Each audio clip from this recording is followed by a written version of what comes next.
नमस्कार. सिंधुजन अकॅडमी प्रस्तुत आजच्या या 227व्या पुष्पात आपल्या सर्वांचं हार्दिक स्वागत. आपला आजचा विषय हा अतिशय वेगळा असून आपल्या प्रत्येकाच्या आयुष्यात अतिशय सुंदर असे क्षण बंदिस्त करून ठेवणारा असा हा कॅमेरा, याची माहिती मी आजच्या या व्याख्यानमालेमध्ये आपल्यासमोर देण्याचा प्रयत्न करीत आहे. कॅमेराचा शोध तो कसा लागला, पहिला कॅमेरा पिनहोल, त्याच्यानंतर कोणकोणते कॅमेरे प्रगत होत गेले, त्याच्या मागचे अतिशय सुंदर असे काही इतिहास असेल, त्याच्या कथा असतील, त्या सुंदर अशा कॅमेऱ्यांची काही रचना असेल, हे सगळ्या गोष्टी मी आज आपणासमोर PPTद्वारे दाखवण्याचा एक छोटासा प्रयत्न करणार आहे. वास्तविक पाहता प्रकाश चित्रणकला म्हणजेच आपण इंग्रजी भाषेमध्ये फोटोग्राफी हा शब्द सर्रासपणे वापरतो. हा इतिहास अतिशय आगाध आहे, फार मोठा आहे. या 1 तासाच्या व्याख्यानामध्ये या सगळ्या गोष्टी उलगडून दाखवणं हे खरोखर अवघड काम आहे. म्हणून मी आज आपणासमोर हा इतिहास न सांगता मी फक्त पूर्वीपासून जे कॅमेरे अस्तित्वात होते, जे कॅमेरे त्याचे टप्पे, प्रगतीचे टप्पे, जे काही कॅमेऱ्याच्या माध्यमातून उलगडत गेले, हे सगळे गोष्टी मी PPTद्वारे आपणासमोर दाखवण्याचा प्रयत्न करणार आहे. ह्याच्यामध्ये मी काही ठराविक कॅमेऱ्यांचा समावेश केलेला आहे. गेल्या 25 वर्षापासून या गोष्टींचा मी अभ्यास करीत आहे.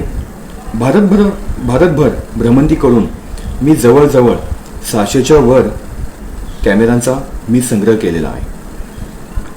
आजही हा अभ्यास माझा सुरू असून लवकरच ह्याच्यावरती पुस्तक लिहिण्याचा माझा एक प्रयत्न ह्याच्या मागे आहे. सर्वप्रथम मी सिंधुजन अकॅडमीची संपूर्ण टीम व या संस्थेचे प्रमुख माननीय शिंदे सर यांचे आभार मानतो की मला आज त्यांनी या व्यासपीठावर व्याख्यान देण्याची संधी दिली. गेल्या 1 ते 1.5 वर्षापासून अनेक दिग्गज, अनेक अभ्यासू मंडळी, अनेक विद्वान मंडळी आपापल्या विषयामध्ये या अकॅडमीच्या माध्यमातून अतिशय सुंदर अशी व्याख्यानं त्यांनी दिलेली आहेत. ह्याचा नक्कीच फायदा सर्वांना होत आहे. तर मी सिंधुजन अकॅडमीचे प्रथमतः आभार मानतो. आपल्या सर्वांचं मी सहर्ष स्वागत करतो आणि या विषयाला आपण सुरुवात करूया.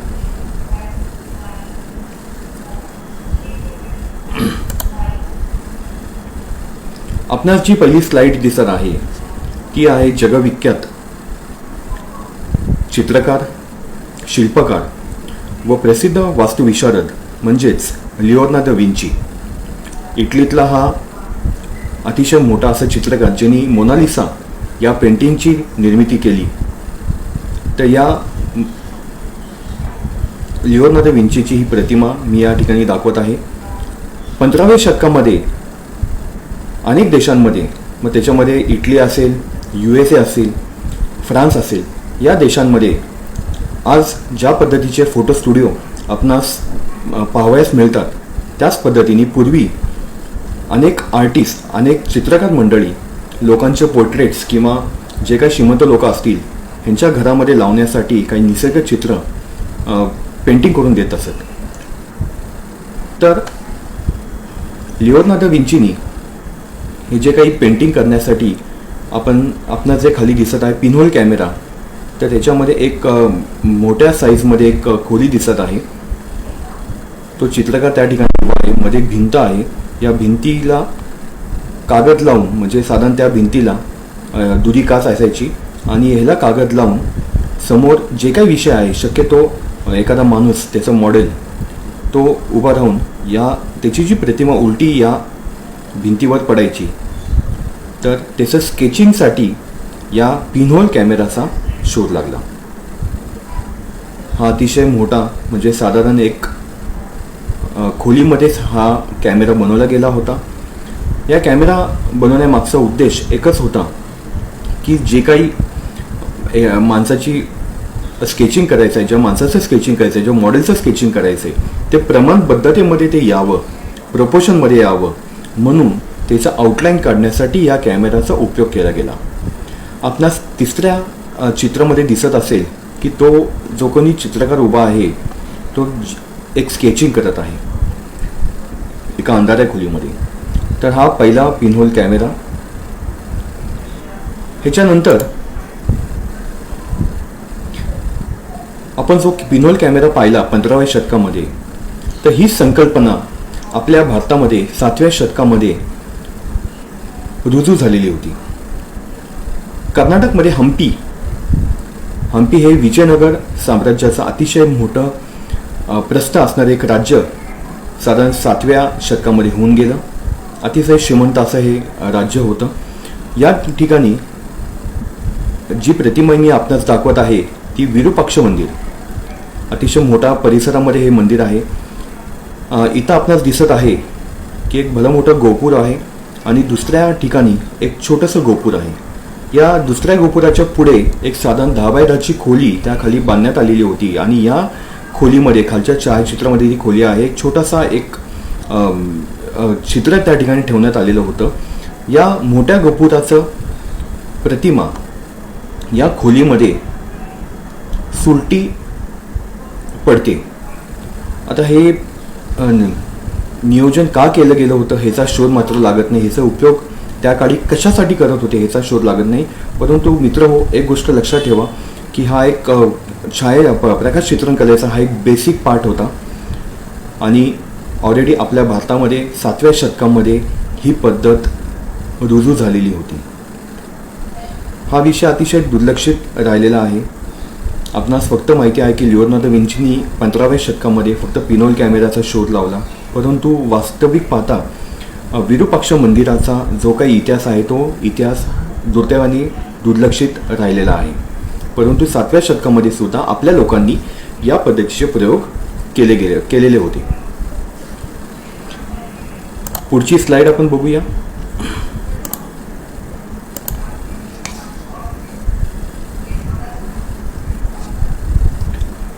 पिनहोल कॅमेरा ह्याच्यामध्ये काही बदल करून एक पुढचा कॅमेरा बनवला गेला. त्याचं नाव होतं कॅमेरा ऑब्स्क्युरा. या कॅमेराचं वैशिष्ट्य म्हणजे या कॅमेरा ऑब्स्क्युरामध्ये लेन्स बसवण्यात आलेली होती. आता ही जी काही लेन्स इथं बसवलेली होती या लेन्समुळे साहजिकच या लेन्समधून जी काही प्रतिमा आतमध्ये पडत होती ती प्रतिमा अतिशय क्लिअर होती. पिनहोल कॅमेरा याच्यामध्ये काही त्रुटीसुद्धा होत्या. हा कॅमेरा साईजने अतिशय मोठा होता, त्याच्यामध्ये लेन्स नव्हती आणि त्या चित्रकलाला उभं राहून ते स्केचिंग करावं लागत होतं. परंतु ह्याच्यावरती अभ्यास पुढे झाला, काही शोध निघाले. हा चित्रकार 5-5 तास उभा राहून ते जे काही स्केचिंग करत होता ह्याच्यामध्ये अतिशय त्रासदायक असं ते काम होतं. म्हणून या छोट्या आकारातील कॅमेरा ऑब्स्क्युरामध्ये तो आपणास जर दिसत असेल या गुलाबी रंगाचा एक इथं पॅच दिसतोय ते म्हणजे ग्राउंड ग्लास. हा एक ग्राउंड ग्लास 45 अंशामध्ये या बॉक्समध्ये या कॅमेरामध्ये बसवण्यात आला. ह्याचा एक उपयोग असा झाला की ह्याच्यावरती जी काही त्या मॉडेलची प्रतिमा पडत होती ती प्रतिमा डायरेक्ट वरच्या साईडला ती प्रतिमा सुलटी दिसायला लागली. दुसऱ्या चित्रामध्ये आपणास जर दिसत असेल की तो चित्रकार अतिशय कम्फर्टेबली तो ते स्केचिंग करत आहे. म्हणजे हे काम अतिशय सोपं झालं.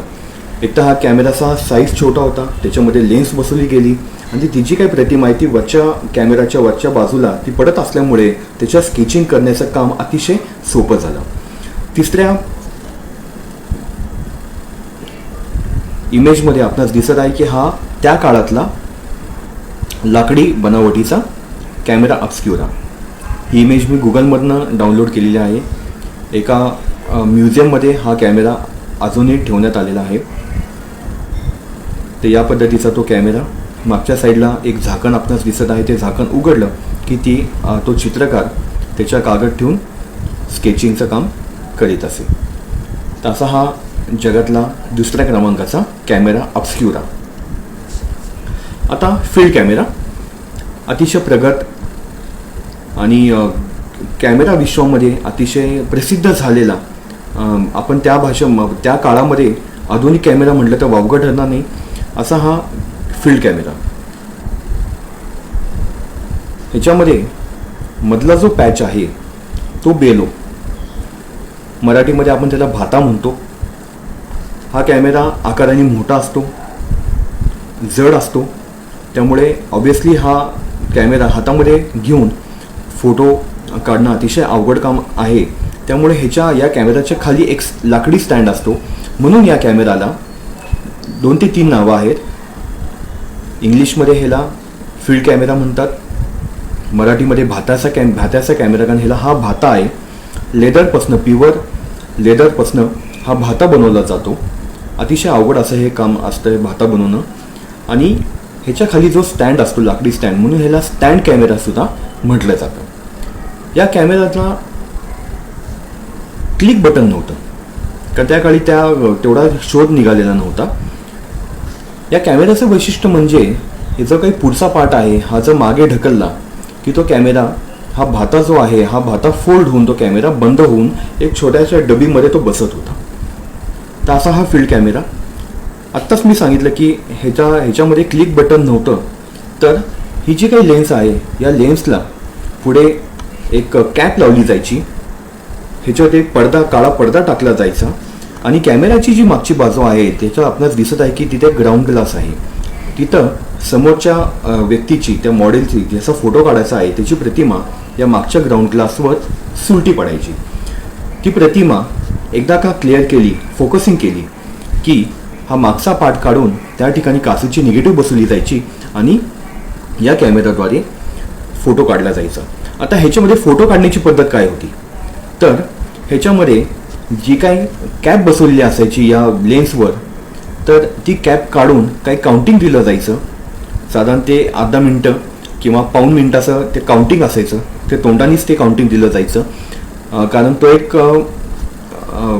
कॅल्क्युलेशनचा भाग होता. आणि त्या काळातल्या फोटोग्राफरला हे सगळं कॅल्क्युलेशन्स माहिती होते की किती प्रकाश आतमध्ये सोडायचा.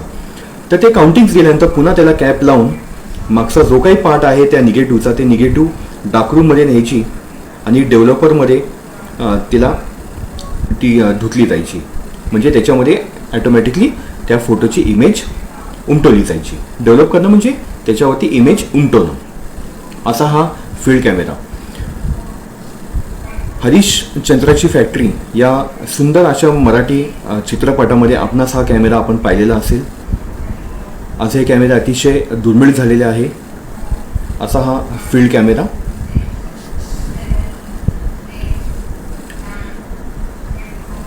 या स्लाईडमध्ये आपणास दिसत असेल की एक फोटोग्राफर, त्या काळामध्ये फोटोग्राफर किती त्याला प्रयत्न करून फोटो काढण्यासाठी तो धडपडत असे. कारण एकदा हा कॅमेरा जड होता, स्टँडवरती ठेवून तो फोकस करून त्याच्यावरती तो कापड टाकून हा फोटोग्राफर एक प्रकाश चित्र काढण्याचा प्रयत्न करीत आहे. दुसऱ्या इमेजमध्ये या कॅमेऱ्यांचे विविध नावं आपणास दिसत आहे. ही कॅमेऱ्याची मागची बाजू, हा मधला भाता आणि तो बेलो, भाता म्हणजे बेलो. पुढे मागे सरकवण्यासाठी ह्याच्या खाली रेल्वेच्या रुळासारखे 2 पट्ट्या टाकलेल्या असतात, त्याला मोनोरेल असं नाव आहे. असा हा सुंदर असा हा कॅमेरा. या कॅमेराचा सगळ्यात महत्त्वाचा पार्ट म्हणजे बेलो. असं म्हणतात की पूर्वीच्या काळी, म्हणजे ज्यावेळेस ह्याचा शोध लागला तर हरणाच्या कातड्यापासून तो बनवला जात होता. नंतर तो लेदरपासून बनवला गेला. त्याच्यावरती काही विशिष्ट प्रकारची रासायनिक प्रक्रिया करून तो बेलो बनवला जातो. हा जो काही कॅमेरा माझ्या संग्रहामध्ये आहे हा जवळजवळ 130 वर्षापूर्वीचा आहे. आणि विशेष म्हणजे ह्याचा जो काही भाता आहे, जो बेलो आहे, तो अजूनही फाटलेला नाही आहे. तो अतिशय सुस्थितीमध्ये आहे. असा हा फील्ड कॅमेरा. हा कोडॅक कंपनीचा पहिला प्लॅस्टिकची निगेटिव्ह असलेला कॅमेरा. कारण आधीच्या कॅमेरामध्ये आपण जे पाहिलं की ह्याच्यामध्ये काचेची निगेटिव्ह, अतिशय मोठ्या आकाराची काचेची निगेटिव्ह वापरल्या जायच्या. आणि ज्यावेळेस डार्करूममध्ये ह्या निगेटिव्ह डेव्हलप केल्या जायच्या तेव्हा ती फुटण्याची भीती असायची. दुसरी गोष्ट, या निगेटिव्ह सांभाळून ठेवणं हे अतिशय जिकरीचं काम. कारण ह्या निगेटिव्ह जर खाली पडल्या किंवा हाताला सुद्धा कापण्याची शक्यता असायची, कारण ह्याला साईडला कुठल्याही प्रकारची बॉर्डर वगैरे नसायची. त्यामुळे कोडॅक कंपनीचा जो कोणी संस्थापक होता जॉर्ज ईस्टमन, वास्तविक पाहता कोडॅक कंपनीने अनेक शोध लावले. कोडॅक कंपनीचे या प्रकाश चित्रण कलेसाठी खूप मोठे उपकार आहेत. आपण पुढच्या भागामध्ये हे बघूयाच. तर या कोडॅक कंपनीने काढलेला हा पहिला प्लॅस्टिकचे निगेटिव्ह असलेला कॅमेरा. या कॅमेऱ्याला अनेक पेटंट्स मिळाले आणि काचेच्या निगेटिव्हच्या ऐवजी एक ट्रान्सपरंट जर प्लॅस्टिकची निगेटिव्ह वापरली गेली तर ते हाताळायला अतिशय सोपं होईल, त्याचं आयुष्य वाढेल आणि ती सांभाळून ठेवणं आपल्याला खूप सोपं पडेल. कारण ह्याच्यामध्ये हा जो काही कॅमेरा आपल्याला दिसत आहे ह्याच्यामध्ये कट निगेटिव्ह पूर्वी मिळायच्या. म्हणजे एक फोटो काढला की ती निगेटिव्ह काढायची, दुसरी निगेटिव्ह टाकायची, पुन्हा फोटो काढला जायचा, असे कट्स निगेटिव्ह त्याचे एक ते तुकडे मिळायचे. परंतु कोडॅक कंपनीने पुढे जाऊन त्याचा विचार केला की ह्याच्यामध्ये जर आपण हे निगेटिव्ह जर आपण एका छोट्या स्पूनला, छोट्या नळकांडीला जर आपण ते गुंडाळले तर त्याच्यामध्ये आणखी फोटो काढता येतील. म्हणून पुढे फिल्म रोल निघाले. त्याच्यामध्ये ऑब्विसली ती निगेटिव्ह गुंडाळून ठेवण्याची सोय त्याच्यामध्ये करण्यात आलेली होती. असा हा अतिशय सुंदर असा हा कॅमेरा कोडॅक कंपनीचा.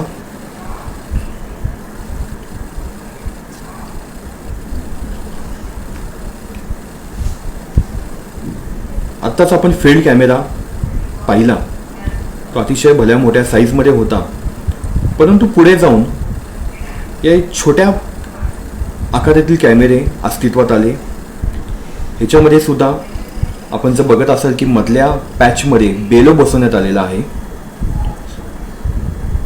हे पुढचं झाकण जर बंद केलं की हा कॅमेरा अतिशय चपटा आणि छोटा व्हायचा. म्हणून या कॅमेराला पॉकेट कॅमेरा असं नाव देण्यात आलं. आफ्गा, कोडॅक, झेज, आयकॉन या प्रसिद्ध कंपन्या हे कॅमेरे बनवित होते. वरच्या साईडला रोल पुढे घेण्यासाठी हे बटन आपणास दिसत आहे. इथं पुढे लेन्सवरती फोटो क्लिक बटन लावण्यात आलेलं होतं. ह्याच्यामध्ये 120ची ब्लॅक अँड व्हाईट निगेटिव्ह वापरली जायची. आता निगेटिव्ह हा एक वेगळा विषय. पूर्वी काही निगेटिव्ह मोठ्या साईजमध्ये असायच्या, त्याला नावं नसायची, त्याचे साईजसुद्धा ऑड होते. परंतु नंतरच्या काळामध्ये प्रत्येक निगेटिव्हच्या साईजेसला नावं दिली गेली. आता 120ची निगेटिव्ह म्हणजे साधारण एक 2.5 बाय 2.5 इंचाची निगेटिव्ह ती असायचीच, एक चौकोनी आकारातील. त्याला 120ची निगेटिव्ह असं नाव देण्यात आलं. त्याच्यानंतर 620ची निगेटिव्ह आली. त्याच्यानंतर आत्तापर्यंत आपण जे रोल आपण वापरत होतो त्या छोट्या कॅसेटमध्ये ते 35 mm. तर अशा प्रत्येक निगेटिव्हला नावं देण्यात आलेली होती. तर ह्याच्यामध्ये 120ची निगेटिव्ह वापरली जायची. पुढचा कॅमेरा आपण बघूया. हा अतिशय जगातला महत्त्वाचा असा कॅमेरा. या कॅमेराला नाव आहे बॉडी कॅमेरा. हा माझ्या संग्रहातील हा कॅमेरा आहे. माझ्या संग्रहामध्ये 2 कॅमेरे. या कॅमेराचं वैशिष्ट्य म्हणजे हा जगातला पहिला कॅमेरा की ज्याच्यामध्ये फोटो काढण्यापासून, निगेटिव्ह धुण्यापासून ते फोटो प्रिंट होण्यापर्यंतची सगळी कामं या कॅमेरामध्ये होत होती. या कॅमेराचा साईज पण मोठा असतो. अतिशय जड असा हा कॅमेरा, लाकडी बनावटीचा. म्हणजे याला बॉडी कॅमेरा असं नाव आहे. प्रकाश चित्रणकलेच्या इतिहासामध्ये अतिशय दुर्लक्षित असा हा कॅमेरा. ह्याची जास्त माहितीसुद्धा आजकाल आपणास मिळत नाही. जवळजवळ 20 वर्ष मी शोधल्यानंतर हा कॅमेरा मला नगर जिल्ह्यामध्ये एका खेडेगावामध्ये मिळाला. आणि विशेष म्हणजे ज्या माणसाकडे तो मिळाला तो त्या प्रकाश चित्रणकार तो होता. त्याच्या 3 पिढ्यांनी या कॅमेऱ्यावरती काम केलेलं होतं. असे 2 कॅमेरे मला मिळाले. जगामध्ये माझ्या माहितीनुसार फक्त 10 ते 15 कॅमेरे या पद्धतीचे कॅमेरे शिल्लक आहेत. भारतामध्ये लोकल लेवलला हे कॅमेरे बनवले जात होते. कुठल्याही कंपनीने असे हे कॅमेरे बनवले नाही. नंतरच्या काळामध्ये ज्या कंपन्यांनी हे कॅमेरे बनवले हे काही ब्रँडेड कंपन्याच नव्हत्या. ह्यांनी फक्त या कॅमेऱ्यांचं मॅन्युफॅक्चरिंग चालू केलं. त्या कंपन्यांचा उल्लेखसुद्धा आज आपणास सापडत नाही. या बॉडी कॅमेऱ्याची ही पुढची बाजू पुढं जर आपणास दिसत असेल तर ह्याच्यामध्ये पॉकेट कॅमेरा लावण्याची सोय करण्यात आलेली होती. काही कॅमेऱ्यांना लेन्स असती. ही कॅमेऱ्यांची मागची बाजू इथं आपणास दिसत असेल, तिथं हात टाकण्यासाठी एक छोटासा कप्पा करण्यात आलेला होता. ह्याच्यामध्ये कापड पण असतं. आता हा बराच जुना कॅमेरा असल्यामुळे ते कापडसुद्धा आज मी काढलेला आहे. या कॅमेऱ्याचा जो साईडचा जो पार्ट आहे ह्याच्यामध्ये ब्लॅक अँड व्हाईट निगेटिव्स किंवा ब्लॅक अँड व्हाईट फोटो प्रिंटिंगचे पेपर्स ठेवण्याची सोय होती. इथं दोन्ही साईडला असे हे बॉक्सेस बनवलेले होते. एका साईडला निगेटिव्ह आणि दुसऱ्या साईडला फोटो पेपर ठेवण्याची सोय होती. आज हे कॅमेरे अफगाणिस्तानमध्ये आजही वापरले जातात. अफगाणिस्तानमध्ये ह्याला अफगाण बॉक्स कॅमेरा असं म्हणतात आणि अफगाण भाषेमध्ये कॅमेरा ई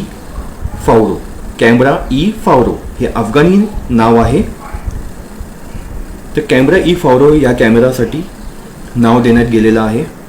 आजही अफगाणिस्तानमध्ये कॅमेरे चालू स्थितीमध्ये आहे आणि अमेरिका हे कॅमेरा वाचवण्यासाठी काही प्रयत्न करीत आहे. भारताचा जो विचार केला तर भारतामध्ये जयपूरमध्ये साधारण 3 ते 4 वर्षापूर्वी एक माणूस जयपूर शहरामध्ये हे कॅमेरे घेऊन फोटो काढत असताना त्या शहरामध्ये दिसत होता. पण आजही तो माणूस दिसत नाही आहे हल्ली. काही संग्राहकांकडे असे काही कॅमेरे आहेत. माझ्या स्वतःच्या कलेक्शनमध्ये 2 कॅमेरे आहेत. त्यामुळे अतिशय दुर्मिळ असे कॅमेरे आज जगाच्या पाठीवर अतिशय मोजक्या स्वरूपामध्ये आहेत. या कॅमेऱ्याचं वैशिष्ट्य म्हणजे आपणास जे दिसत असेल की वरच्या साईडला 2 खिडक्या आहेत, त्याच्यामध्ये लाल रंगाचा फिल्टर बसवला गेला आहे. हा कॅमेरा उघडल्यानंतर ह्याच्यामध्ये आतमध्ये काही केमिकल्स ठेवले जातात. पुढच्या स्लाइड्समध्ये आपण बघूया. त्याच्यामध्ये डेव्हलपर, फिक्सर आणि पाणी असे हे 3 रसायनं ठेवलेली असायची. मागच्या बाजूने हात टाकून आतमध्ये निगेटिव्ह धुतली जायची. निगेटिव्ह वाळू घालण्याची सोयसुद्धा आतमध्ये करण्यात आलेली आहे. आतमध्ये काही एक रॉड लावला आहे, त्याच्यामध्ये ती निगेटिव्ह वाळवण्याची सोय केलेली आहे. निगेटिव्ह वाळल्यानंतर हाच पुढचा जो भाग आहे ॲज अ एनलार्जर म्हणून तो वापरण्यात येत होता. एनलार्जर म्हणजे फोटो प्रिंटिंगची एक मशीन. तर असा हा ऑलराऊंडर असा हा अतिशय दुर्मिळ हा बॉडी कॅमेरा माझ्या संग्रहामध्ये आहे. पुढच्या स्लाइडमध्ये हा कॅमेरा कसा वापरला जातो ते आपण बघूया. हे बघा, हा कॅमेऱ्याची मागची बाजू, ही पुढे लेन्स, मध्ये निगेटिव्ह लावण्याची सोय. मधला जो पार्ट आहे तो पुढे मागे सरकवला जातो फोकसिंगसाठी.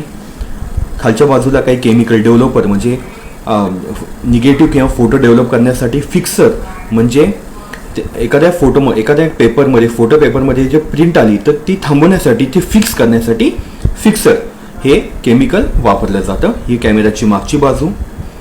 वरती आत्ताच मी तुम्हाला सांगितलं की 2 खिडक्या असतात. फोटो प्रिंट झाला का नाही ते बघण्यासाठी वरती खिडक्या असतात. ही कॅमेऱ्याची आतली बाजू. ह्याच्यामध्ये आपणास दिसत असेल की केमिकल ठेवण्यात आलेले आहे. ही मागची बाजू, कॅमेऱ्याची पुढची बाजू. या पद्धतीने या कॅमेऱ्याची अंतररचना, बॉडी कॅमेरा. पुढच्या कॅमेऱ्याकडे आपण आता वळूया. हा अफगाणिस्तान मधले हे 2 कॅमेरे जे आजही चालू स्थितीमध्ये आहे तो जपण्याचा एक खूप चांगला प्रयत्न या दोन्ही फोटोग्राफर्सनी केलेला आहे. हे बघा, या कॅमेऱ्याच्या खाली हा लाकडी स्टँड लावलेला आहे. हा एक दुसरी व्यक्ती अफगाणिस्तानमधली आणि या पद्धतीने हा फोटो काढला जातो. असा हा अफगाण बॉक्स कॅमेरा, आपल्या भाषेमध्ये बॉडी कॅमेरा. पुढची स्लाइड आपण बघूया. अतिशय सुंदर, माझा आवडता आणि अनेक लोकांच्या घरामध्ये सुद्धा आजही हे कॅमेरे असू शकतील. साधारण 70 वर्षापूर्वी हे कॅमेरे बाजारपेठेमध्ये आले. या कॅमेऱ्याचं नाव होतं बॉक्स कॅमेरा. कारण आपण जर या कॅमेऱ्याची रचना पाहिली तर साध्या बॉक्ससारखी याची रचना आहे. अफगा, झेरायकॉन, कोडॅक या कंपन्यांनी हे बॉक्स कॅमेऱ्याची निर्मिती केली. या बॉक्स कॅमेऱ्यामध्ये जर आपण बघू शकत असाल तर ही पुढे लेन्स आहे आणि वरच्या साईडला व्ह्यू फाइंडर आहे. व्ह्यू फाइंडर म्हणजे कॅमेऱ्याच्या आतमध्ये जी प्रतिमा आहे ती आपल्याला जो फोटो टिपायचा आहे ती प्रतिमा दिसण्याचं एक माध्यम, त्याला आपण व्ह्यू फाइंडर असं म्हणतो. या साईडला तो व्ह्यू फाइंडर आहे, हा आडवा फोटो काढण्यासाठी, आणि वरती अजून एक व्ह्यू फाइंडर आहे तो उभा फोटो काढण्यासाठी. म्हणजे जर फोटो काढायचा असेल तर हा कॅमेरा उभा पकडायचा आपल्या पोटाच्या जवळ आणि खाली बघून ती प्रतिमा ॲडजस्ट करून तो फोटो काढता येत होता.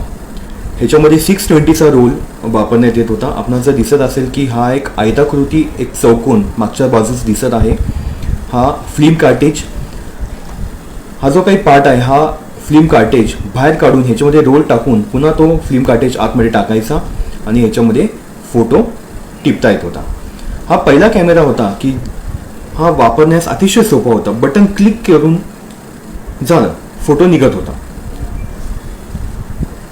या कॅमेऱ्याची किंमत साधारण 1970 60 ते 65 रुपये होती.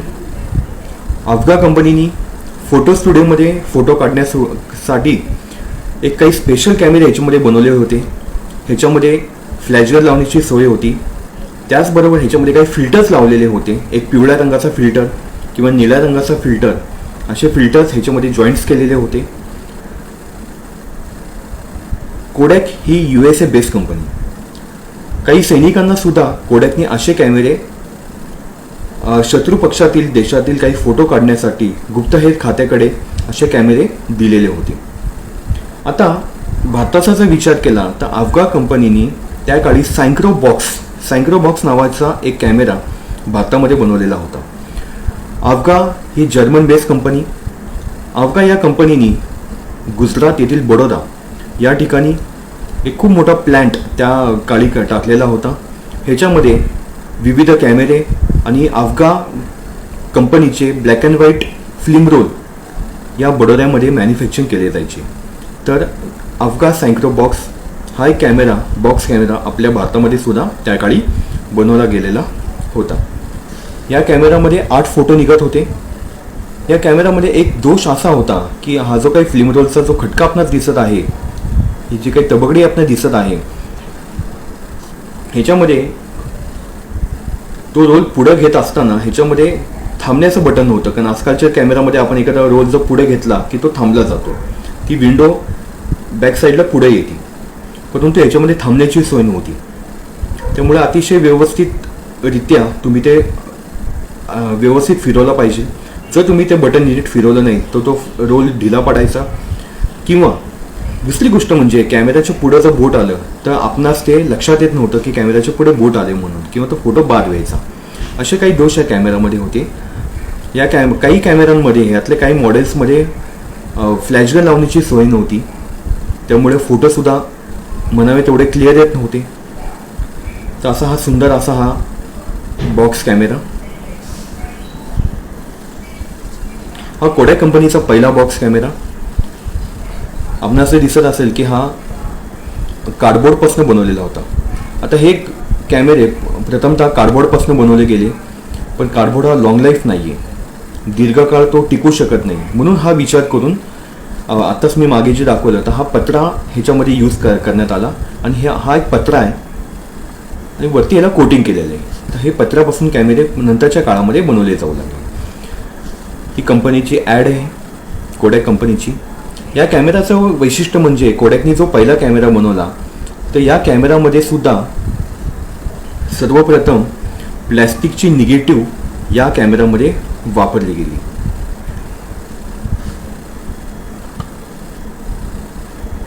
पुढचा कॅमेरा आपण बघूया. अतिशय महत्त्वाचा,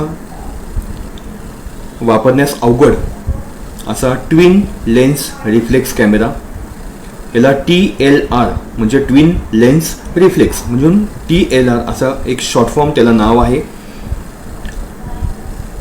हे कॅमेरे अतिशय महागडे होते आणि या कॅमेऱ्यांचा उपयोग फोटो स्टुडिओमध्ये किंवा लग्नातले फोटो काढण्यासाठी या कॅमेऱ्यांचे उपयोग त्या काळी केले जात होते.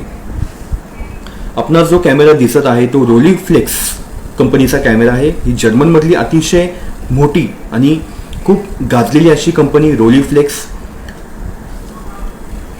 या कॅमेरानंतर पुढचं एक मॉडेल आलं, त्या कॅमेऱ्याचं नाव होतं रोलिकॉर्ड. हा कॅमेरा पण अतिशय गाजला, अतिशय क्लिअर फोटो याच्यामध्ये येत होते. याच्यामध्ये 120चा रोल यूज केला जात होता. आणि विशेष म्हणजे आजही या रोलीफ्लेक्स आणि रोलिकॉर्ड कॅमेऱ्याला प्रचंड मागणी आहे आणि आजही हे कॅमेरे जास्त किमतीमध्ये संग्राहक विकत घेतात. एवढे हे दणकट आणि मजबूत कॅमेरे. आता ज्या ज्या देशामध्ये कॅमेरे, मला एक गोष्ट आपणास सांगावीशी वाटते की ज्या ज्या देशामध्ये हे कॅमेरे बनवले गेले त्या त्या देशांचे काही वैशिष्ट्य मला आपणासमोर सांगावंसं वाटतं. रशिया यांचे जे कॅमेरे बनवलेले होते ते अतिशय जड होते.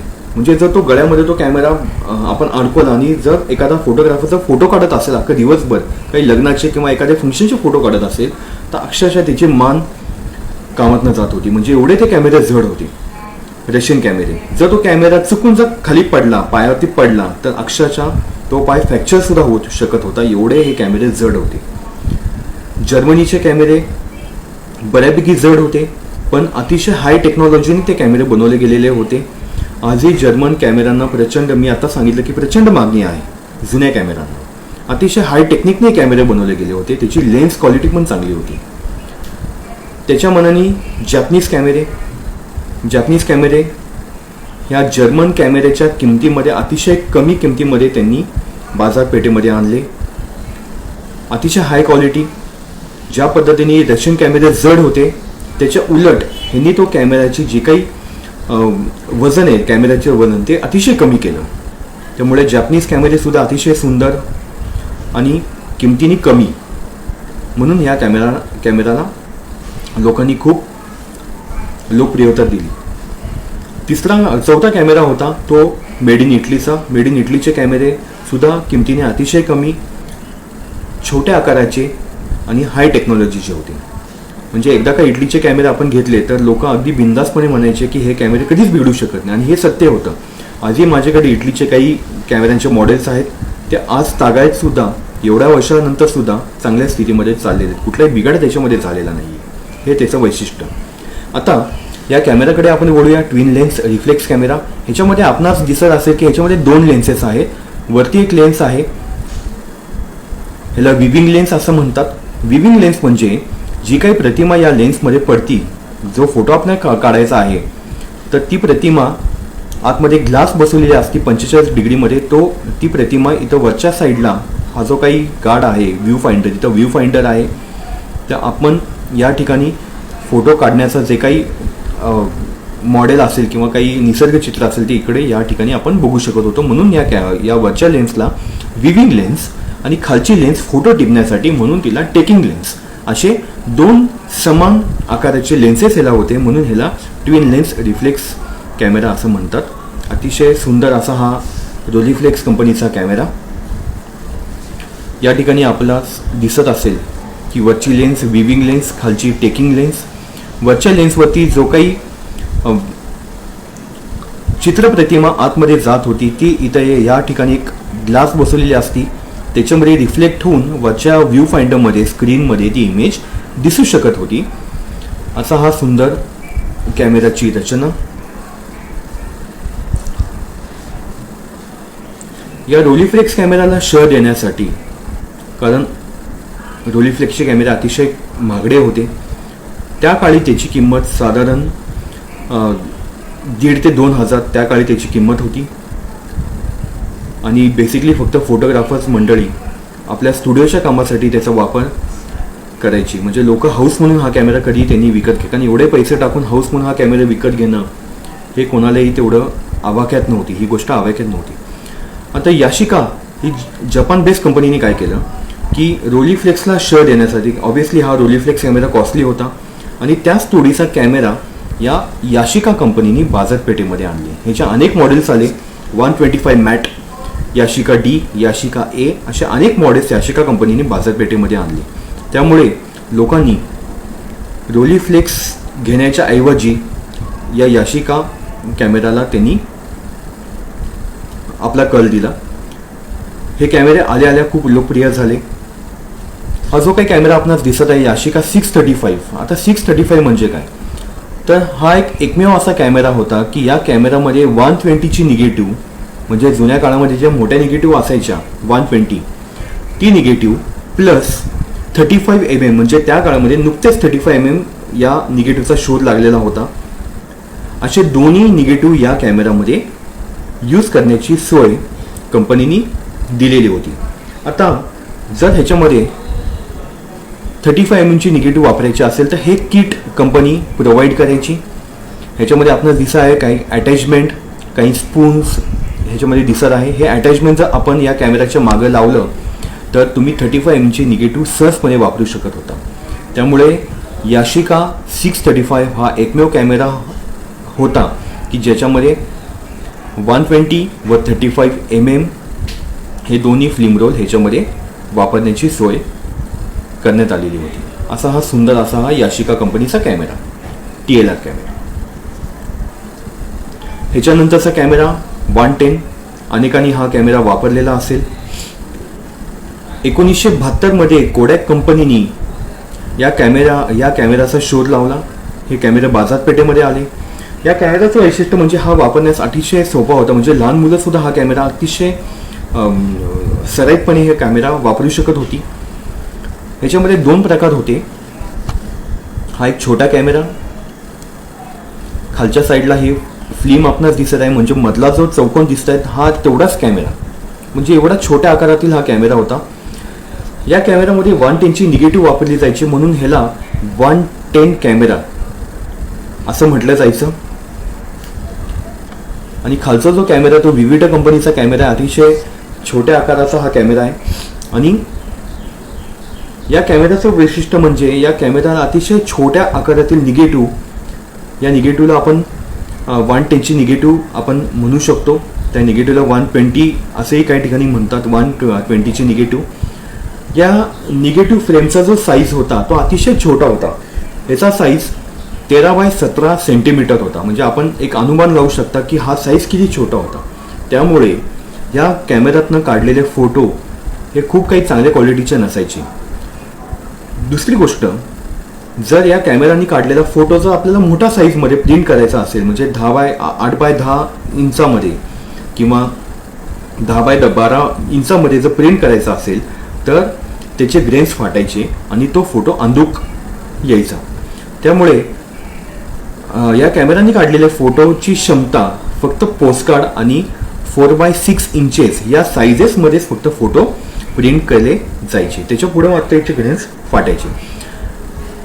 दुसऱ्या चित्रामध्ये आपल्याला दिसाल या माणसाने हा कॅमेरा पकडलेला आहे, किती सोप्या पद्धतीने तो फोटो काढतोय. कॉलेजच्या मुलांसाठी हा कॅमेरे खूप फेमस झाले. पुढे कंपनीने काय केलं की ह्याला किचन सुद्धा लावली. एकदा हा कॅमेरा हलका होता, आकाराने छोटा होता, त्यामुळे इझिली कॉलेजची मुलं कुठेही हे कॅमेरे कॅरी करू शकत होती. वरच्या कॅमेरामध्ये फ्लॅशगनची सोय नव्हती, त्यामुळे फक्त दिवसा हे कॅमेरे वापरू शकत होते. रात्रीच्या वेळी अंधारामध्ये या कॅमेराचा तसा खूप काही यूज नव्हता. पूर्वी अनेक कंपन्यांनी स्कीमवर किंवा भेट म्हणून हे कॅमेरे सुद्धा दिलेले आहेत. इतके हे कॅमेरे स्वस्त होते. त्यामुळे अतिशय गाजलेले असे हे कॅमेरे 1972 मध्ये कोडॅक कंपनीने हे कॅमेरे काढलेले होते. पुढचा कॅमेरा आपण बघूया. आता एक खूप महत्त्वाचा विषय मी आपल्यासमोर या PPTद्वारे सादर करीत आहे, ते म्हणजे भारतीय बनावटीचे कॅमेरे. सुदैवाने कॅमेराचा संग्रह करीत असताना मला बरेच भारतीय बनावटीचे कॅमेरे मला मिळाले. परंतु एक गोष्ट मला लक्षात आली की ज्यावेळेस मी या कॅमेऱ्यांचा अभ्यास करू लागलो, म्हणजे इंडियन मेड कॅमेऱ्यांचा, ह्याचा कुठेही उल्लेख मला जास्ती सापडला नाही. कुठल्या पुस्तकामध्ये किंवा इवन गुगलमध्ये याचा उल्लेख नाही आहे. परंतु एक कौतुकास्पद एक गोष्ट अशी आहे की ज्या लोकांनी हे कॅमेरे बनवले हे खरोखर एक कौतुकास्पद गोष्ट म्हणावी लागेल. कारण त्या काळी हे कॅमेरे बनवणं ही अतिशय अवघड गोष्ट म्हणावी लागेल. कारण त्या काळी कुठलेही जास्त टेक्निक नसताना आपल्या लोकांनी मेड इन इंडिया या ब्रँडखाली स्वदेशी कॅमेरे बनवण्याचा एक छोटासा प्रयत्न, एक अल्प प्रयत्न त्यांनी केलेला होता. दुर्दैवाने पुढे हे कॅमेरे खूप काही काळ चालले नाही. परंतु त्यातील काही कॅमेरे अतिशय सुंदर होते. आपल्या भारतीय लोकांनी सुद्धा त्याला खूप पसंती दिली. तर अशा या कॅमेऱ्यांचा इतिहास आपण बघूया. जी माहिती माझ्याकडे आहे ती माहिती आपण इथं मी आपणास सांगण्याचा प्रयत्न केला आहे. खूप ह्याची माहिती मला पण नाही आहे, कारण ती माहिती ऑब्वियसली मिळत नाही. आता ज्या बाहेरच्या कंपन्यांनी आपल्या भारतामध्ये काही कंपन्या चालू केलेल्या होत्या, त्याच्यामध्ये 2 कंपन्या प्रामुख्याने इथं सांगाव्याशा वाटतील. ते म्हणजे इन्साइन आणि अवगा. या जर्मनी देशातील 2 अतिशय मोठ्या अशा नावाजलेल्या कंपन्या. आता हा जो काही पहिले 2 कॅमेरे आपणास दिसत आहे, इन्साइन कंपनीचे कॅमेरे, आणि हे 2 कॅमेरे भारतामध्ये त्यांनी बनवलेले होते. पहिला जो कॅमेरा आहे इन्साइन, हा टीनपासून म्हणजे पत्र्यापासून बनवलेला होता. 120ची निगेटिव्ह ह्याच्यामध्ये चालायची. दुसरा जो कॅमेरा आहे हा अतिशय गाजलेला कॅमेरा भारतामध्ये,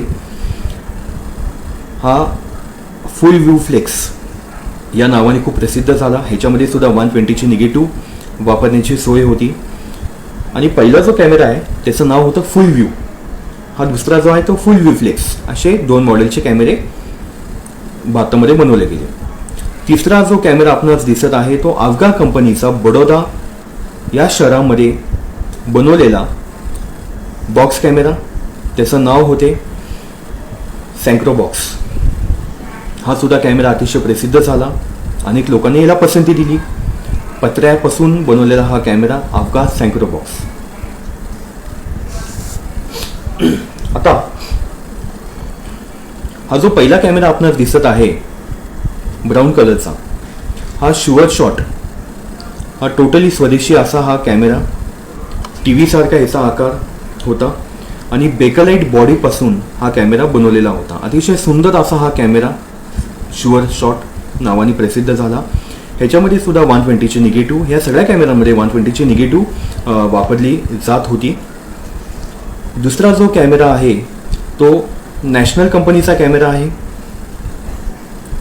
याचे जास्त उल्लेख मला कुठे सापडले नाही. हे कॅमेरे कुठे बनवले, या कॅमेऱ्याची कंपनी कुठे होती, ह्याचे कुठेही जास्त उल्लेख सापडत नाही आहे. तिसरा कॅमेरा जो आहे तो लिबर्टी कंपनीचा कॅमेरा. या कॅमेऱ्याचं नाव आहे लुना. आणि चौथा जो कॅमेरा आहे त्या कॅमेऱ्याचं नाव आहे स्माइली. आता खालचे जे 2 कॅमेरे लुना आणि स्माइली, हे कॅमेरे फोटो इंडिया नावाची कंपनी त्या काळी अस्तित्वात होती 1975 70 ते 75च्या आसपास. आणि सिकंदराबादमध्ये यांची खूप मोठी अशी कंपनी होती. आजपर्यंत मला फक्त 2च कॅमेरे मला त्या कंपनीचे सापडले. त्यांनी किती कॅमेरे बनवलेले होते आणि त्यांनी काही फिल्म रोल काय बनवले होते का हे मला आजपर्यंत याचा शोध लागलेला नाही आहे. तर फोटो इंडिया नावाची कंपनी सिकंदराबाद. आता ही जी काही लुना नावाची कंपनी आहे ही 1975मध्ये या लुना कॅमेऱ्याची किंमत होती 60 रुपये आणि स्माइलीची किंमत होती 35 रुपये. आता ह्याची एवढी कमी किंमत का होती, तर लुनामध्ये फ्लॅशगन म्हणजे फ्लॅश लावण्याची सोय त्यांनी दिलेली होती. ह्याचा लेन्ससुद्धा अतिशय पॉवरफुल होती, त्यामुळे ह्याची किंमत ऑब्व्हियसली दुप्पट होती म्हणजे 60 रुपये होती. परंतु स्माइली हे कॅमेरे जे होते ते घरगुती वापरासाठी होते, त्याला फ्लॅशगन लावण्याची सोय नव्हती आणि ह्याची जी लेन्सची पॉवर होती ती सुद्धा खूप कमी होती. असे हे 2 सुंदर कॅमेरे लुना आणि स्माइली. पुढचे कॅमेरे आपण बघूया. विकास आणि बनी. हा सुद्धा 120 इथं लिहिलेला आहे. विकास 120 म्हणजे 120चा रोल ह्याच्यामध्ये वापरला जायचा. लेन्समध्ये सोलर लावलेला आहे. आता हा जो काही पुढे सोलर आहे बिंदुयुक्त सोलर, तर हा सोलर काय करायचा, जी काही लाईट आतमध्ये पास होत होती या लेन्सच्या द्वारे ती लाईटची जी क्षमता असायची, म्हणजे जर आपण दुपारच्या वेळेला जर फोटो काढण्याचा प्रयत्न केला तर दुपारी ऊन असेल तर ती क्षमता जास्त असते. संध्याकाळी त्या लाईटची जी डेन्सिटी असते ती कमी असते. तर ही डेन्सिटी आतमध्ये कॅमेऱ्याच्या आतमध्ये तो काही प्रकाश घेताना ती ॲडजस्ट या लेन्समधनं या सोलरमधनं केली जात होती. असा हा विकास 120 नावाचा अतिशय सुंदर असा हा कॅमेरा. ह्याचाही जास्त उल्लेख सापडत नाही. अतिशय दुर्मिळ असा हा कॅमेरा आहे. पुढचा कॅमेरा आपण बघूया. बनी कॅमेरा वर्क्स प्रायव्हेट लिमिटेड या कंपनीच्या ब्रँडखाली हा बनी नावाचा कॅमेरा बनवला गेला. अतिशय गाजलेला, अतिशय लोकप्रिय, छोट्या आकाराचा, वापरायला अतिशय सोपा असा हा बनी नावाचा कॅमेरा. या बनी नावाच्या कॅमेऱ्याचा ट्रेडमार्क म्हणजे आपल्या भारताचा नकाशा होता. इथं खालच्या साईडनं आपल्याला दिसत असेल की तो लोगोच त्यांनी तयार केलेला होता, कॅमेरा वर्क्स प्रायव्हेट लिमिटेडचा. तर हा बनी कॅमेरा अतिशय सुंदर आणि मजबूत, टिकाऊ आणि स्वस्त असा हा बनी. आता भारतामध्ये काही कंपन्या अशा होत्या की त्यांनी परदेशी बनावटीचे जे कॅमेरे होते त्याची डुप्लिकेट कॉपी बनवली, अगदी हुबेहूब. हा एक कौतुकाचा विषय आपल्यास म्हणावा लागेल, कारण एवढा सेम कॅमेरा बनवणं हे सुद्धा त्या काळी खरंच अवघड काम होतं. ह्याच्यामध्ये थोडाही कुठलाही फरक आपणास दिसू शकणार नाही. तर असेही 2 कॅमेरे माझ्या संग्रहामध्ये आहेत. तर पहिला जो कॅमेरा आहे हा अमिगो. हा दुसरा जो कॅमेरा इथं दिसतोय पहिल्या प्रतिमेमध्ये, पहिला कॅमेरा हा अमिगो. हा अमिगो हा भारतीय बनावटीचा कॅमेरा आहे. आणि या कॅमेरानी इंग्लंडमधील अतिशय फेमस अशा ग्रेवा बॉक्सची कॉपी केली. हा दुसरा जो दिसतो हा ग्रेवा बॉक्स, ह्याची कॉपी अमिगो या कॅमेरामध्ये करण्यात आलेली होती. बघा, कुठंही आपणास फरक दिसत नाही. फक्त लेन्सच्या बाजूला जे काही कंपनीचं नाव दिसतं ह्याच्यावरनं फक्त आपण ओळखू शकतो की हे कॅमेरे वेगळे, बाकी सेम कॅमेरे. ह्याच्यात कुठेही काही फरक ठेवलेला नव्हता. आता पुढचा जो कॅमेरा आहे हा सुद्धा इंग्लंडमधल्या, आता तो नाव मला लक्षात नाही आहे, आपणास दिसू शकेल या स्लाईडमध्ये. या कॅमेऱ्याची कॉपी शुअरफ्लेक्स या ब्रँडखाली बनवण्यात आलेली होती. हे ॲल्युमिनियम बॉडीचे कॅमेरे होते. पुढं शटर आपणास दिसत आहे. शटर जर खाली घेतलं की ती लेन्स झाकली जाते. प्रवासामध्ये जर हा कॅमेरा न्यायचा असेल तर या शटरमुळे या व्ह्यू फाइंडर आणि लेन्स सुरक्षित राहत असत. अतिशय सुंदर आणि ॲल्युमिनियम बॉडीचा असा हा कॅमेरा. पुढचा कॅमेरा आपण बघूया. पुढचा कॅमेरा जो आहे तो आहे पोलोराईड कॅमेरा. प्रकाश चित्रण कलेमध्ये अतिशय महत्त्वाची भूमिका या कॅमेऱ्याने बजावली. प्रकाश चित्रण कलेमध्ये सर्वात महत्त्वाचा शोध या कॅमेरामुळे समजला जातो. 1948 साली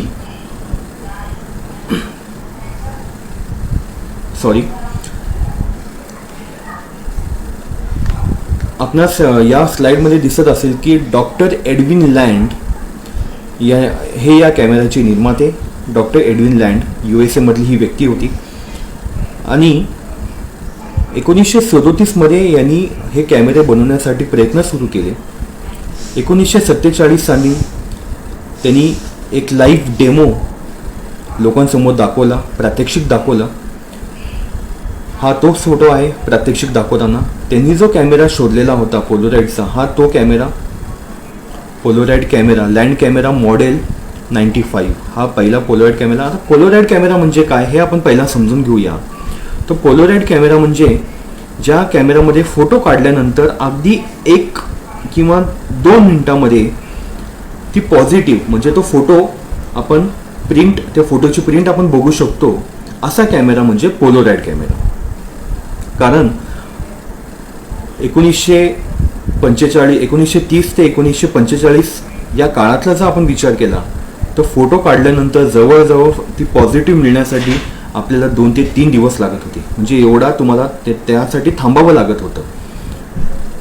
याचा शोध अतिशय गमतीशीर आहे की हा कॅमेरा का निर्मित केला गेला. तर डॉक्टर एडविन लँड एकदा सहलीसाठी गेलेल्या असताना त्यांच्या मुलांनी एका छोट्या कॅमेऱ्यावर काही फोटो काढले आणि तो फोटो काढल्यानंतर त्या मुलाचा एक हट्ट असा होता की आपल्याला त्याची निगेटिव्ह लगेच आपल्याला पॉझिटिव्ह लगेच आपल्याला बघता यावी. आणि तेव्हा या डॉक्टर एडविन लँडच्या डोक्यामध्ये आलं की आपण असा का कॅमेरा शोधू नये की ज्याच्यामध्ये अगदी 1 ते 2 मिनिटामध्ये आपल्याला त्याची पॉझिटिव्ह मिळू शकेल. आणि त्याच पद्धतीने 1937 साली या व्यक्तीने अतिशय मोठे असे प्रयोग केले. या व्यक्तीने ज्या कंपनीमध्ये प्रयोग केले त्या कंपनीचं नाव होतं पोलोराईड. आणि 1947 साठी म्हणजे जवळजवळ 10 वर्ष ह्याच्यावरती काही प्रयोग चाललेले होते. 10 वर्षानंतर ह्याच्यामध्ये त्यांना यश आलं आणि म्हणूनच त्यांनी या कॅमेऱ्यांना पोलोराईड कॅमेरे असं नामकरण केलं. असा हा सुंदर असा हा पोलोराईड कॅमेरा. या कॅमेऱ्याचं आणि कोडॅकचं एक खूप मोठं एक संघर्ष म्हणायला लागेल, कारण कोडॅक कंपनीने सुद्धा या कंपनीचं जे काही पेटंट होतं हे पेटंट सोडून स्वतःचे काही कॅमेरे त्यांनी बनवलेले होते. त्या कॅमेऱ्याचं नाव होतं इन्स्टामॅटिक कॅमेरे, कोडॅक इन्स्टामॅटिक कॅमेरे. पोलोराईड आणि कोडॅक कंपनीची केस हे पेटंट शोधल्याबद्दल अनेक वर्ष कोर्टामध्ये चाललेली होती त्यावेळेस. आणि या केसमध्ये हा जो काही निकाल आहे हा निकाल या पोलोराईड कंपनीच्या बाजूनी लागला. खूप मोठा दंड कोडॅक कंपनीला भरावा लागला आणि कोडॅक कंपनीचे जे काही कॅमेरे त्यांनी काढलेले होते इन्स्टामॅटिक किंवा कोडॅमॅटिक हे कॅमेरे ताबडतोब बंद करावेत आणि मार्केटमधून ते कॅमेरे काढून घ्यावेत असा एक आदेश कोर्टाकडनं दिला गेला. तर कोडॅकचा एक खूप मोठे एक हार होती याच्यामध्ये, कारण कोडॅक कंपनीने अनेक शोध लावले परंतु पोलोराईडचा शोध त्यांना लावता आला नाही. आणि या पोलोराईड कॅमेऱ्याचं श्रेय जातं एडविन लँड या व्यक्तीकडे. तर आपण पुढे बघूया. या स्लाइडमध्ये आपणास तेच दिसत असेल की पोलोराईड कंपनीचा लोगो आपणास दिसत आहे. त्यानंतर हा कॅमेरा कसा वर्क होतो, एक लेन्स आहे ह्याच्यामध्ये प्रकाश डायरेक्टली आतमध्ये ती प्रतिमा आल्यानंतर ती खाली पडली जाते या फिल्मवर. हा जो काही खालचा पार्ट आहे या पार्टमध्ये साधारण 10 फोटोचा एक बंच असतो, त्याला फिल्म कार्टेज असं म्हणतात.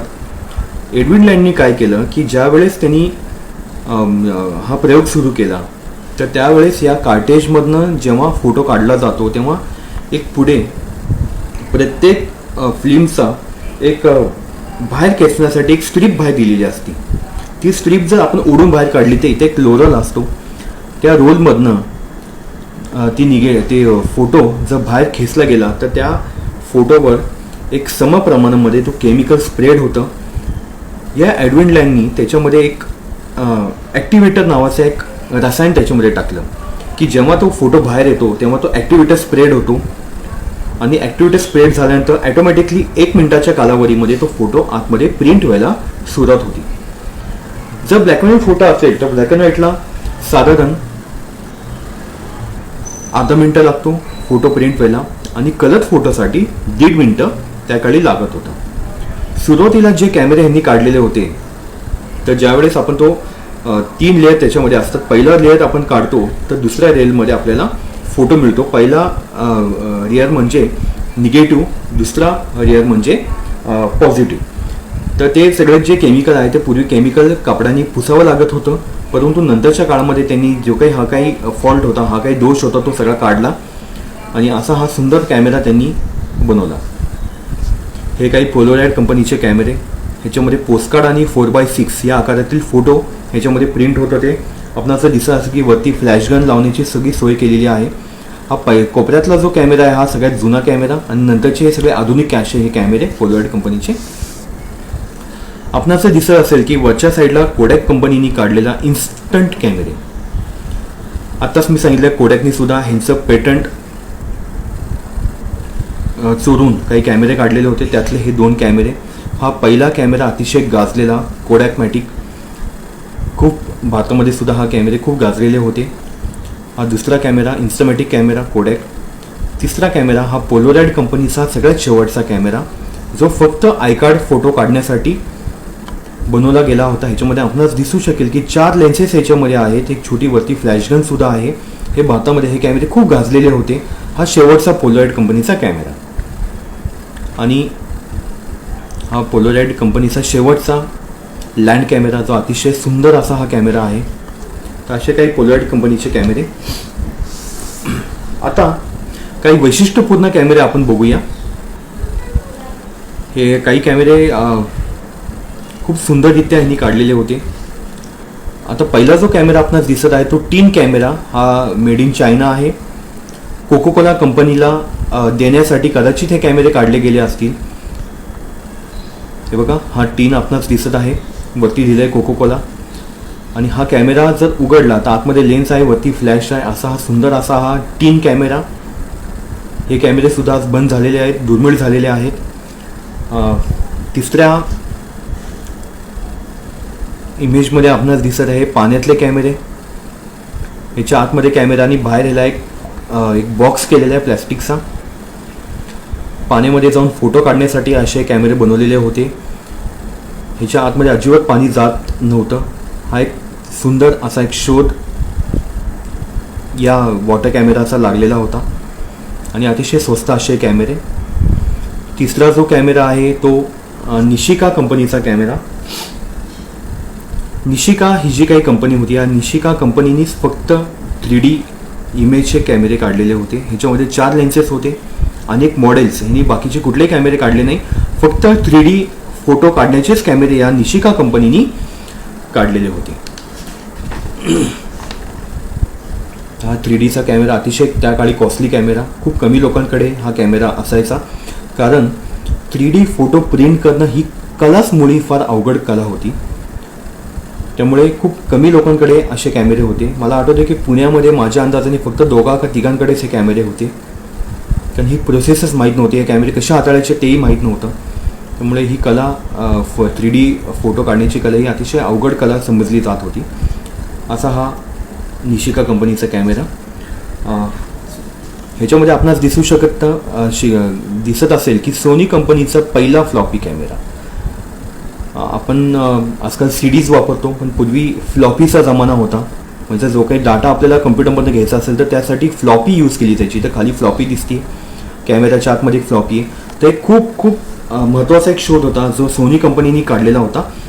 ह्याच्यामध्ये फ्लॉपी डिस्क टाकल्यानंतर जे काही फोटो ह्याच्यामध्ये टिपले जात, हे या टिपलेले फोटो डायरेक्ट या फ्लॉपीमध्ये सेव्ह होत होते.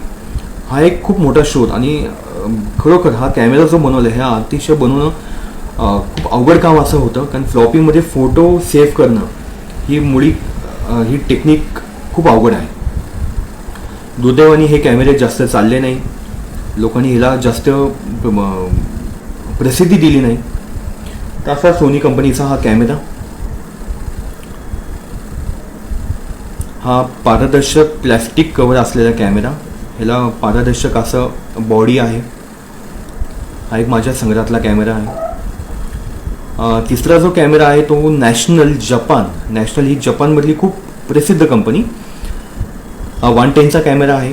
ह्याच्यामध्ये आपणास जर दिसू शकत असेल की वरती इथे एक स्पीकर लावलेला आहे आणि ह्याच्यामध्ये AM आणि FM असे 2 रेडिओचे ब्रँड ह्याच्यामध्ये लावण्यात आलेले होते. अतिशय मोठा असा आवाज, कारण ह्याला स्पीकरच मुळी मोठा बसवण्यात आलेला होता. म्हणजे 2 in 1 असा कॅमेरा, म्हणजे कॅमेरा प्लस रेडिओ असे दोन्ही दोन्हीची सोय ह्याच्यामध्ये करण्यात आलेली होती. असं फक्त नॅशनल कंपनीनेच हे रेडिओचे कॅमेरे काढलेले होते. आजही हा चालू स्थितीतला कॅमेरा आहे. आता हा एक अतिशय वेगळा असा कॅमेरा ऑलिम्पस कंपनीचा. ऑलिम्पस ही जपानमधली खूप फेमस अशी कंपनी, खूप गाजलेली कंपनी. खूप सुंदर असे कॅमेरे ऑलिम्पस कंपनीने बनवलेले होते. ह्याच्यामध्ये आपणास जे दिसत असेल की हा जो पहिला कॅमेरा हा पिन मॉडेल कंपनीचा पिन. दुसरा जो कॅमेरा आहे तो ऑलिम्पस ट्रिप 35 असे 2 मॉडेल ह्यांनी बाजारामध्ये आणले. हा एक खूप मोठा शोध होता. आता हे 2 कॅमेऱ्याचं वैशिष्ट्य काय आहे, तर ह्याच्या मागची जी बाजू आपल्याला दिसत आहे की ह्याच्यामध्ये 35 mm चा रोल वापरला जायचा. बेसिकली 35 mm रोलमध्ये फक्त 36 फोटो येत होते. पण कॅमेरानी काय केलं, या कंपनीने काय केलं, ह्याच्यामध्ये हाफ फ्रेम दिली. हाफ फ्रेम म्हणजे काय, तर जर ती निगेटिव्ह असेल तर ह्याच्या हाफ फ्रेम तो फोटो एक्सपोज होत होता. Half frame. त्यामुळे झालं काय की 36 फोटोच्या ऐवजी ह्याच्यामध्ये 72 फोटो मिळू लागले. 72 म्हणून ह्याला हाफ फ्रेम कॅमेरा म्हणतात. हा शोध ऑलिम्पस कंपनीने लावला. या कंपनीचे टेक्नॉलॉजी बघून, आयडियाज बघून अनेक कंपन्यांनी, मिनोल्टा कंपनी असेल किंवा दुसऱ्या कंपन्या असतील, तर ह्यांनी सुद्धा त्या पद्धतीने कॅमेरे बनवायला सुरुवात केली. हे कॅमेरे अतिशय दुर्मिळ होते. ज्यावेळेस ह्या कॅमेऱ्यांचं आगमन मार्केटमध्ये झालं तर खूप कमी अवधीमध्ये हे कॅमेरे विकले गेले. शेवटी वेळ अशी आली की हे कॅमेरे मिळतच नव्हते.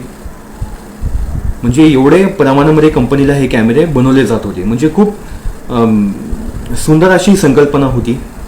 कारण असा जर विचार केला तर 36 फोटो कोडे आणि 72 फोटो कोडे म्हणजे हा एक खूप मोठा एक शोध म्हणावा लागेल ऑलिम्पस कंपनीचा.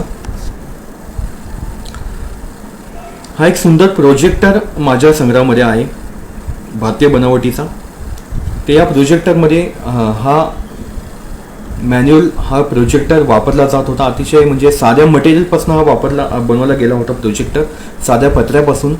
विशेष म्हणजे हा प्रोजेक्टर मेणबत्तीवर चालत होता.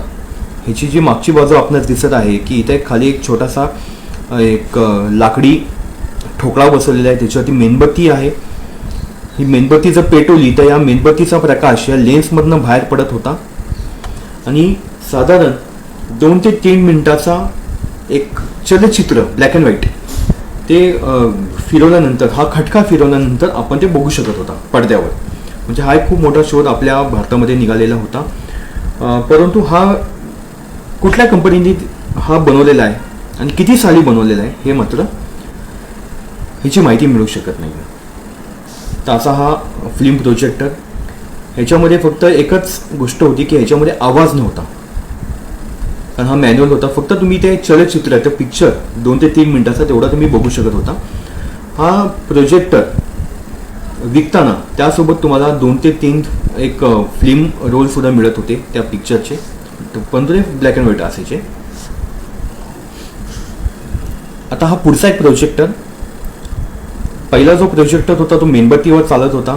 आता हा जो काही प्रोजेक्टर आहे ह्याची रचना सेम आहे, परंतु हा साध्या पिवळ्या बल्बवर 60 वॅटचा जो बल्ब असायचा त्या बल्बवर हा प्रोजेक्टर चालू शकत होता.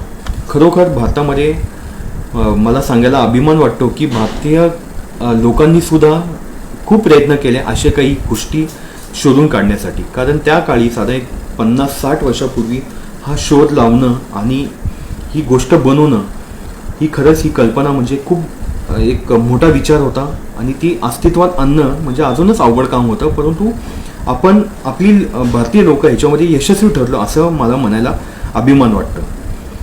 तर हा एक भारतीय बनावटीचा प्रोजेक्ट. आता आपण शेवटच्या स्लाइडमध्ये आलेलो आहोत. The father of the photography. Kodak company ज्या व्यक्तीने स्थापन केली असे जॉर्ज इस्मन, या माणसाचे खूप उपकार आहेत प्रकाश चित्रण कलेवर. अनेक शोध या व्यक्तीने लावले. हजारो पॅटंट्स या कंपनीच्या नावावर आहेत. जॉर्ज इस्मन ही USA मधली व्यक्ती. या व्यक्तीने फक्त 24व्या वर्षी एक छंदपोटी या फील्डमध्ये ते आले. या व्यक्तीने इन्स्टमॅटिक, ब्राउनी, बॉक्स कॅमेरा, पहिला फिल्म रोल कॅमेरा अशा अनेक गोष्टींचे शोध हिने लावले. डिजिटल कॅमेराचा शोध लावण्यासाठी सुद्धा ह्यांचा खूप मोठा हातभार होता. दुर्दैवाने डिजिटल कॅमेरा ज्यावेळेस मार्केटमध्ये आले तेव्हा या कंपनीला अपडेट होता आलं नाही आणि दुर्दैवाने कोडॅक कंपनी ही एवढ्या वर्षाची ही कंपनी या डिजिटल युगामध्ये बाहेर पडली गेली. आज ही कंपनी फक्त एक्सरेचे काही फिल्म्स वगैरे बनवती, परंतु प्रकाश चित्रण कलेमध्ये आज ते पूर्णपणे बाहेर पडलेले आहेत. आज कुठल्याही प्रकारचे फिल्म रोल्स किंवा कॅमेरे ही कंपनी आज बनवत नाही आहे.